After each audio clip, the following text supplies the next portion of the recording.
రాష్ట్రంలో తను best CM అంటూ కలరింగ్ ఇచ్చుకున్న వైఎస్ జగన్ సంక్షేమం పేరుతో బాగానే దోచుకున్నాడు. ఒకవైపు పథకాల బటన్లను నొక్కుతూనే మరోవైపు అవినీతి బటన్లను కూడా నొక్కారు. తీగలాగితే డొంక కదిలినట్టుగా అధికారం కోల్పోయాక జగన్ చేసిన అవినీతి చర్యలు బయటకి వస్తున్నాయి.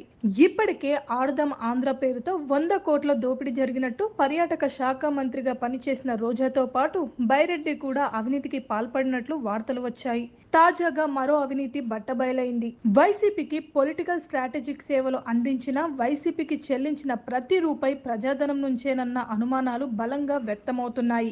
దీనిపై ఓ ప్రత్యేకమైన టీం లెక్కలు బయటకు తీసుకున్నట్లు తెలుస్తుంది. ఐపాక్ డైరెక్టర్లతో బినామీ కంపెనీలు పెట్టించి వాటికి కొన్ని పాంప్లెంట్లు, ఇతర సామాగ్రి కాంట్రాక్టులు ఇచ్చారు. అలాగే ఐపాక్ లో పనిచేసే వారికి వివిధ ప్రభుత్వ విభాగాల కింద అపాయింట్మెంట్ లెటర్లు ఇచ్చి జీతాలు చెల్లించారు. ఈ లెక్కలన్నీ బయటకు తీయబోతున్నారు.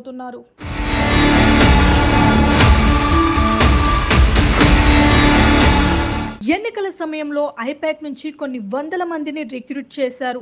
మండల స్థాయి నుంచి ఐపాక్ ప్రతినిధులు రాష్ట్రం మొత్తం తిరిగారు. ప్రతి ఎమ్మెల్యేను నీడలా ఓ టీం వెంటాడింది.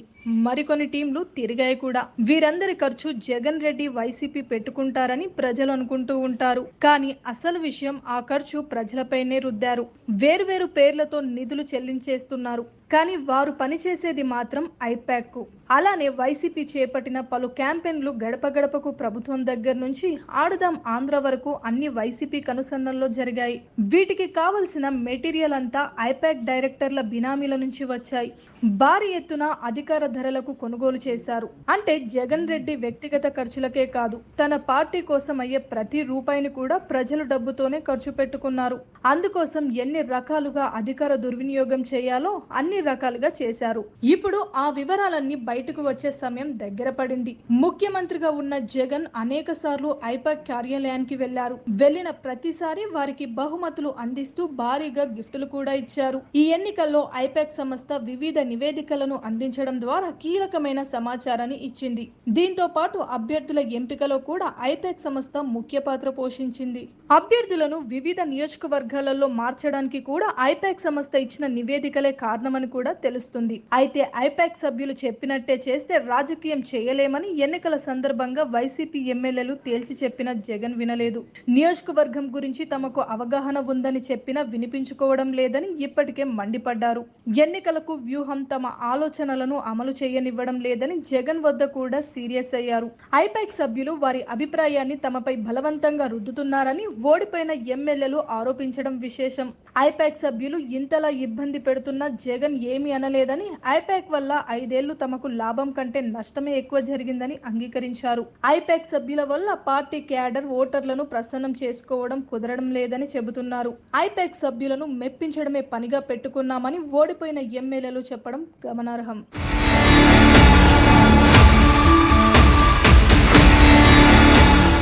ఇక పార్టీ ఓటమికి రెండే ప్రధాన కారణంగా మాజీ మంత్రి, వైసీపీ సీనియర్ నేత కొట్టు సత్యనారాయణ సంచలన వ్యాఖ్యలు చేసిన విషయం కూడా తెలిసిందే. వాలంటీర్లు ఐపాక్ వల్లే ఓడిపోయామని మండిపడ్డారు. ఐపాక్ ఓ పనికి మాలిన సంస్థ అని ఆగ్రహం వ్యక్తం చేశారు. తమ అధినేత వైఎస్ జగన్ గుడ్డిగా ఐపాక్ ను నమ్మి ఓడిపోయారని వ్యాఖ్యానించారు.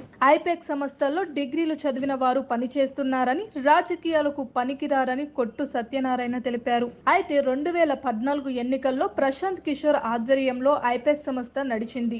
ఆ ఎన్నికల్లో వైఎస్ఆర్ కాంగ్రెస్ పార్టీ 151 స్థానాల్లో విజయం సాధించింది. అయితే ఆ తర్వాత అభివృద్ధిని మరిచి సంక్షేమంపైనే జగన్ ఫోకస్ పెట్టడంతో ఐపాక్ టీంలో ప్రశాంత్ కిషోర్ పనిచేయలేకపోయారు. 2019 ఎన్నికల కంటే ముందే ఐపాక్ నుంచి ప్రశాంత్ కిషోర్ తప్పుకున్నారు. అయినా ప్రశాంత్ కిషోర్ గెలుపోటములపై అంచనాలు వేస్తూనే ఉన్నారు. 2024 ఎన్నికల్లో జగన్ ఖచ్చితంగా ఓడిపోతారని ప్రశాంత్ కిషోర్ ముందే చెప్పారు. దీంతో ఆయనపై వైసీపీ నాయకులు తీవ్ర విమర్శలు చేశారు. అయినా ప్రశాంత్ కిషోర్ వెనక్కి తగ్గలేదు. తన అంచనాలు ఖచ్చితంగా నిజమవుతాయని, ఈసారి ఖచ్చితంగా టీడీపీ కూటమి అధికారంలోకి రాబోతుందని ప్రశాంత్ కిషోర్ కుండ బద్దలు కొట్టారు. ఎన్నికల ఫలితాలు విడుదల కావడంతో ప్రశాంత్ కిషోర్ చెప్పినట్లే జరిగింది.